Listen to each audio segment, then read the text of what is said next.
ఉలగలంత పెరుమాళ్ ఆలయం. ఈ దేవాలయం తమిళనాడులోని కాంచీపురంలో ఉంది. వామనుడు విష్ణువు 10 అవతారాలలో ఒకడు. అసురరాజు మహాబలి అహంకారాన్ని అణిచివేసేందుకు ఇక్కడ వెలిశాడు. ఈ ఆలయంలో వామనుడు బలిచక్రవర్తిని పాతాళానికి తొక్కివేసే విగ్రహం మనం చూడొచ్చు.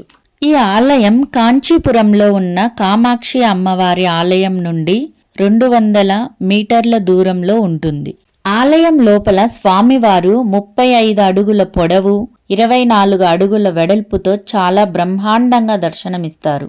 స్వామివారి కుడికాలు నేల మీద ఉన్న బలిచక్రవర్తిపై ఉంటుంది. అలాగే ఎడమకాలు లంబకోణం అనే ముద్రలో ఉంటుంది. ఇటువంటి విగ్రహం ఉన్న ఆలయంనైతే నేను మన ఆంధ్రాలో అయితే ఎక్కడ చూడలేదండి. ఈ విగ్రహం రాతితో చేసినది కాదు, సున్నం అలాగే పుట్టమట్టిని ఉపయోగించి ఇంకా వేరే పదార్థాలను ఉపయోగించి చేశారు. అందుకే స్వామివారికి అభిషేకాలు చేయరంట. ఇక్కడ సాంబ్రాణి తైల కాపు పూస్తారు. అంటే తైలంని స్వామివారికి పూసి సాంబ్రాన్ని వేస్తారంట. ఇదే విధంగా 1400 సంవత్సరాల నుండి చేస్తున్నారంట. ఇక్కడ ఉన్న స్వామివారి విగ్రహాన్ని చేసేందుకు దాదాపు 7 సంవత్సరాలు పట్టిందంట. ఈ ఆలయం 6వ శతాబ్దం నుండి 9వ శతాబ్దాల వరకు ఆల్వార్ సాధువుల ప్రారంభ మధ్యయుగ తమిళ శాసనమైన నాలాయిర దివ్య ప్రబంధంలో కీర్తించబడింది.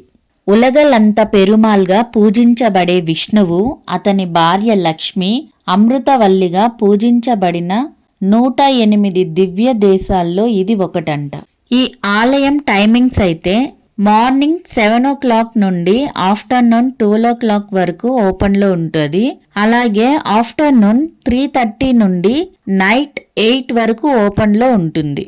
ఈ ఉలగలంత పెరుమాళ్ ఆలయంలో 4 దివ్య దేశ ఆలయాలు ఉన్నాయి. వామనుడు బలిచక్రవర్తిని పాతాళానికి ఎందుకు అణిచివేశారు? పూర్వం మహాబలి అనే చక్రవర్తి ఉండేవారు. ఈయన ప్రహ్లాదుని మనవడు. ఈయన ఒక రాక్షస రాజు అయినప్పటికీ ఒక గొప్ప రాజుగా పేరు పొందాడు.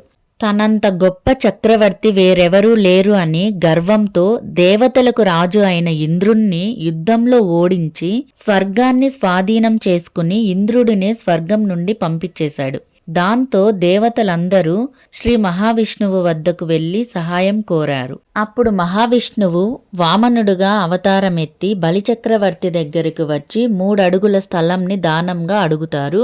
బలిచక్రవర్తి ఇస్తాను అని చెప్పాడు.